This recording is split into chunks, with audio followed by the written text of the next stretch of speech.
Good morning, and so today what we're going to do is we're going to be handling a big snake. So we're going to be handling my boa constrictor. She's roughly about 6 foot, and so basically we're going to talk about how to approach a big snake, how you want to be handling a big snake, and yeah, so start off with, it depends what kind of big snake you may be looking towards getting or already have, and you've not had it for long. It's the first time you've had a big snake, so you're a bit unsure or a bit uneasy.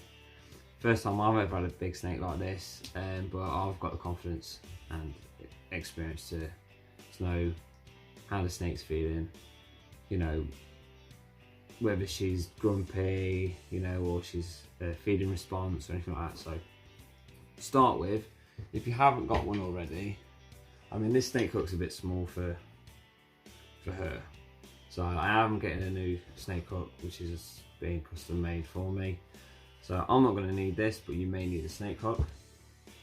If you don't have a snake hook, then it's just all about freehanding. Now if your snake is a bit aggressive and, you know, very, what's the word, either feeding response or just doesn't like being handled, best thing to do, what I'd suggest, is wear some welding gloves or something, you know, something quite thick, like a thick jacket or something, if you're not confident about handling a big snake, or you've got a big snake that's quite aggressive and you don't get bit by it, because it's gonna hurt and they can do quite a bit of damage. So we're gonna go ahead and we're gonna go and fetch her out. So I'm just gonna move the camera. Right, so I'm just going to grab the keys. Oh. Okay, so first thing I like to always do is, once I've got the lock off, and I would always suggest having a big snake, always have a lock. Definitely always have a lock on it. Maybe just me. Right, to let them know, I mean, she has eaten a couple of days ago, so she's okay to handle. I'm not going to handle her too much. So what I like to do is move some of the stuff out of the way, like hides and whatever.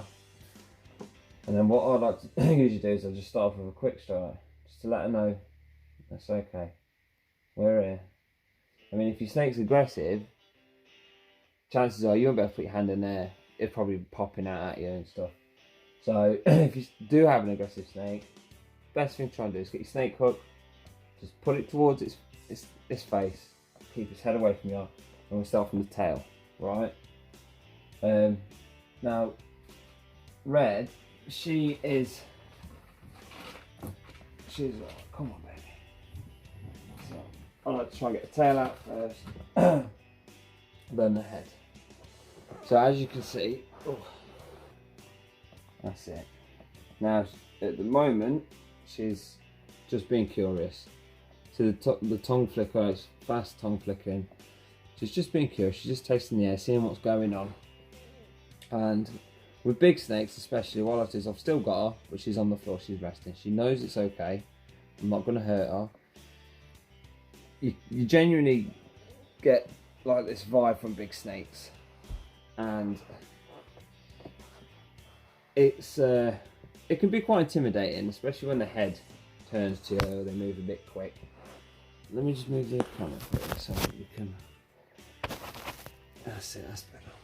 So I like to try and support the body if I can. So if I'm sitting on the floor, I like to put her body on mine so she's nice and supported. And your best bet, or your best option, is when they're like this and they're nice and tame and she's like a puppy dog, or if you're trying to get your snake to, you know, tame down and stuff. Once it's at this stage where it's like, you know, it's just having a little cruise around, it's not striking, it's not hissing, I like to be able to, if I can, just stroke them under the chin, near the head, because it gets the snake used to being, you know, touched in the face and so on, just in case you have to give it medication, or for whatever reason you may need to look at its face or help get a bit of stuck shed off its eye or anything like that. Now the best thing to do is don't be, just got in my pocket, don't be scared, don't be nervous, because the moment you show nervousness, they pick up on that and how big she is. She's beautiful. You can't fit in the pocket, babe. Come on, come on.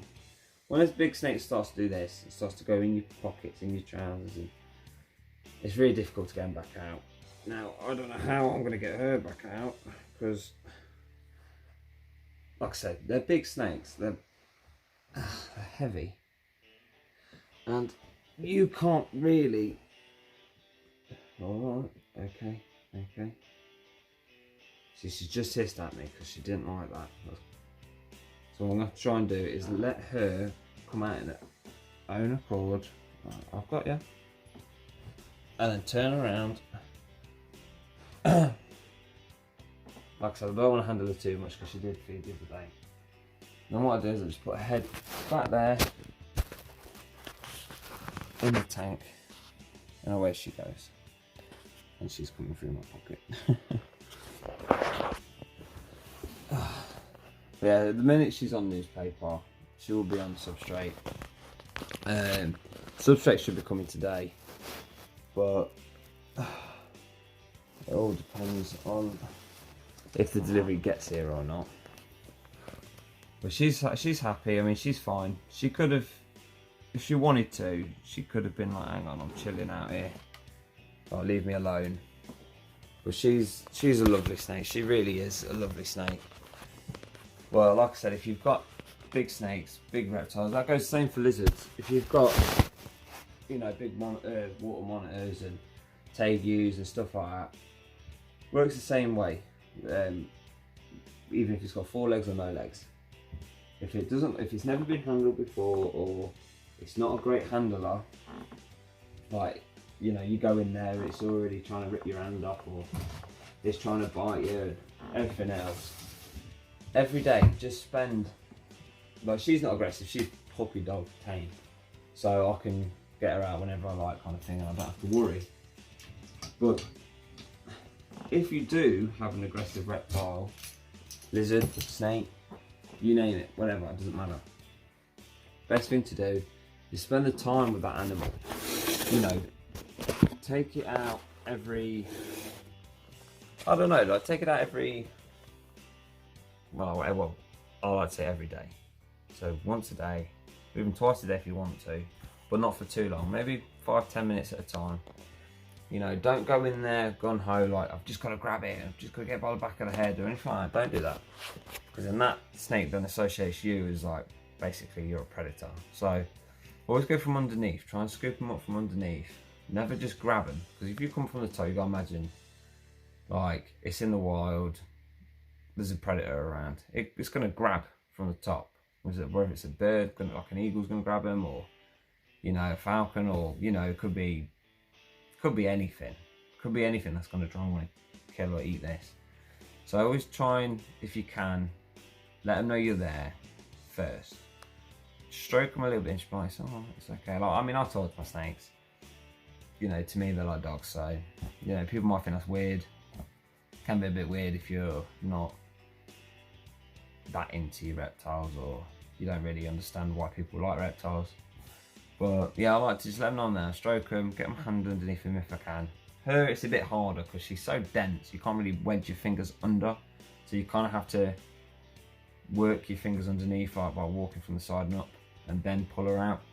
Smaller snakes, like the Republican milk snake that I've got, my ball python that I've got, they're completely different. I mean, she's sound. My ball python is absolutely sound. I love her to death. I've had her since she was like literally yay big.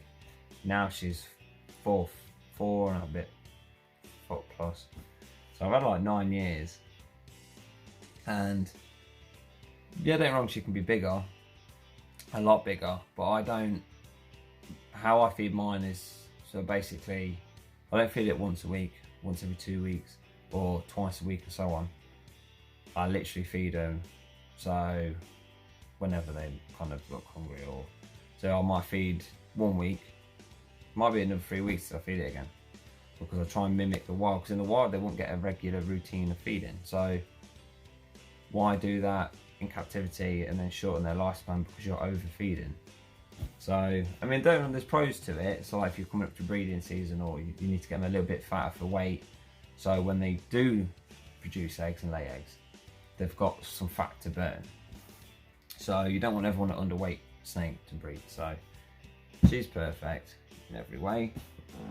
She's awesome. She's perfect in every way. The milk snake, on the other hand, I've only had him a day, and he's having some issues. Bless him. You know, he's slightly aggressive. He has eaten. Now, previous owners did say he might regurgitate. He's been a bit funny with food, which is no problem. We can sort it. It just takes time and, you know, time and energy, but it's well worth it, especially when the outcome is you've got a handleable snake, which is calm, tame. You know, it's nice to show people what you've got. So, like I said, what you need is snake hooks, definitely. Some gloves, if you don't want to get bit or scared of being bit and hurt. Be gentle, slow, and just be reassuring. Don't go holding the snake once you've got it and being like, oh shit, it's gonna move, it's going everywhere, it's going crazy and whatever. Just let it work around, like, you know, work with it, work with the animal. I would get him out, but I'm not going to, because he has it last night. I don't want him to regurgitate, so he's being left alone for a good week. I'm not touching him. He is in shed. Well, he's coming out of shed now. I know I shouldn't have fed him really, but I just needed to see if he was going to take it or not. He has taken it. He's still got it. He's not, you know, picked it back up or anything, so it's a good thing. I want to leave him alone. I also fed my ball python last night as well, so I'm not going to get her out. She's chilling. And then I've got my gecko down there, which she fed last night, so I want to let her chill out. So, but she fed a good couple of days ago, so ain't got to worry about that. So if you like this video and it was helpful, please give it a thumbs up. Please don't forget to subscribe and turn on that notification bell. If there's any questions, please ask me. You know, put them in the comments below. I'll try and answer them best I can. If you have got any issues with any aggressive snakes or lizards, just let me know what's happening, and then I'll see if I can do anything that may help, or even do a video that will help. Kind of go from there, and, you know, be a bit more, what's the word, helpful towards you guys. So yeah, anyway, peace out.